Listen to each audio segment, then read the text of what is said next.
Continuing to follow breaking news out of Orange County tonight. There is no active shooter at the Magic Kingdom in Walt Disney World. That is the word from the Orange County Sheriff's Office. WESH 2's Gail Pascal-Brown is live outside Magic Kingdom tonight. Gail, what sparked the panic there tonight? Yeah.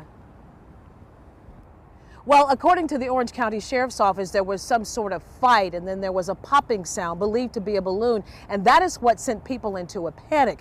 Let's go now to some video that we received into our WESH 2 newsroom, and this is of the Emporium, which is located at the Magic Kingdom on Main Street. And as you can see, you can hear the panic, you can see people hiding, and you can see stuff just strewn all over the place and knocked off the shelves. Now, the statement that we received tonight from the Orange County Sheriff's Office goes like this, that a fight broke out or occurred rather, and a popping sound was heard that we believe was a balloon. Guests began running, and that's how the active shooter rumor started. But there is no active shooter. Again, there is no active shooter.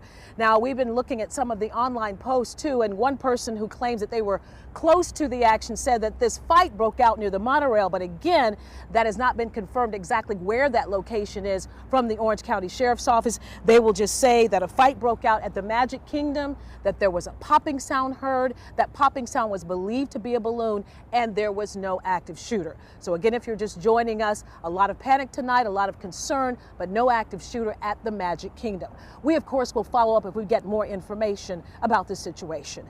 I'm Gail Pascal-Brown, live at Walt Disney World for WESH 2 News.